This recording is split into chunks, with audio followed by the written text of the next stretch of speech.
ولقد نعلم أنك يضيق صدرك بما يقولون فسبح بحمد ربك وكن من الساجدين واعبد ربك حتى يأتيك اليقين. Tu penses beaucoup à quelque chose qui t'empêche de te reposer? Des gens te critiquent, ou tu crains l'injustice de quelqu'un qui habite juste à côté. Tes enfants, ta famille, ton travail, toutes ces charges que tu as te semblent impossibles à surmonter et tu es toujours en colère ou en dépression, tellement ta vie est compliquée. Allah sait bien que dans notre vie qui est remplie d'épreuves, nous serons affligés sans solution à notre portée et en étant totalement désespérés. Allah nous a donné le remède contre cela, alors ne manque rien de cette vidéo courte qui t'aidera peut-être dans cette vie d'ici-bas. Dans le Coran, nous avons plusieurs exemples qui nous montrent qu'être stressé, avoir peur pour soi à cause d'un avenir incertain, fait partie intégrante de l'être humain. Allah subhanahu wa ta'ala dit au prophète alayhi salatu wassalam dans la sourate Al-Hijr, et nous savons certes que ta poitrine se serre à cause de ce qu'ils disent. Et dans la sourate Al-Kahf, tu vas peut-être te consumer de chagrin parce qu'ils se détournent de toi et ne croient pas en ce discours. Cela signifie que la douleur, l'anxiété que ressentait le prophète alayhi salatu wassalam, à force d'être rejeté par son propre peuple, aurait pu lui causer de mourir de douleur alors qu'il appelait son peuple à la vérité. Le stress conduit à l'angoisse, une angoisse constante qui empêche le fils d'Adam de vivre sa vie.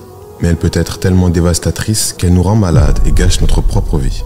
Mais Allah ne nous laisse pas seuls et à chaque problème, on peut retrouver un exemple pour nous aider à surmonter toutes les difficultés. Lorsque Pharaon menaçait de tuer tous les enfants mâles parmi les enfants d'Israël, et que la mère de Moussa alayhi salam dut mettre son enfant qui venait de naître dans un berceau, puis par la suite dut le mettre dans le fleuve. Et Allah nous dit à ce propos: ainsi nous le rendîmes à sa mère, afin que son œil se réjouisse, qu'elle ne s'affligea pas, et qu'elle sût que la promesse d'Allah est vraie. C'est une chose normale de stresser, d'être angoissé, mais nous devons nous ressaisir au bon moment pour ne pas sombrer et nous rendre malades de tristesse et d'anxiété.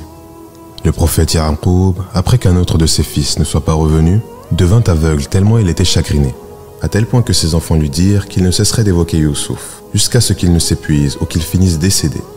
Ou lorsque la mère de Isa alayhi salam ressentait les douleurs de l'accouchement et la crainte des dires de son peuple, à tel point qu'elle aurait préféré être morte avant cet instant.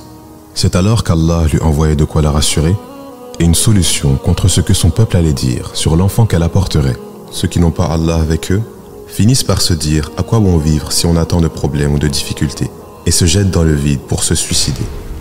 Alors qu'un musulman continuera de se lever quoi qu'il arrive et saura que l'épreuve qu'Allah lui a envoyée n'est pas supérieure à ce qu'il peut supporter et que pour sa patience, il sera grandement récompensé. Le stress entraîne des problèmes musculaires, du mal à dormir ou encore des maladies du cœur qui peuvent être difficiles voire impossibles à soigner. Et il y a une magnifique solution qu'Allah nous donne lors de nos problèmes et de nos difficultés. Lorsque Moussa et Haroun alayhim salam ont dû aller voir Pharaon, qui aurait pu les tuer pour le fait qu'ils venaient dire au peuple d'arrêter de l'adorer, Allah subhanahu wa ta'ala les rassura et leur dit quelque chose à ne jamais oublier. Pars toi et ton frère avec mes prodiges et ne négligez pas de m'invoquer. Il y a des invocations pour chaque situation, en plus du Coran qui est aussi le meilleur de tous les anti-stress pour celui qui vit la pire des afflictions. Mais d'un autre côté, Shaitan nous fait croire que tout est terminé et qu'on ne trouvera jamais de solution à ce qui est en train de nous arriver. C'est pour ça que dans notre vie, nous devons faire confiance à Allah en ayant de bonnes pensées et se rappeler à chaque problème du fameux verset qui nous dit: à côté de la difficulté, il y a certes une facilité. أفمن شرح الله صدره للإسلام فهو على نور من ربه فويل للقاسية قلوبهم من ذكر الله أولئك في ضلال مبين. الله نزل أحسن الحديث كتابا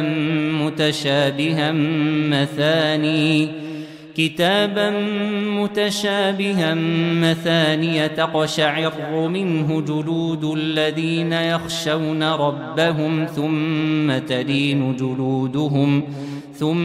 تلين جلودهم وقلوبهم إلى ذكر الله ذلك هدى الله يهدي به من يشاء ومن يضلل الله فما له من هاد.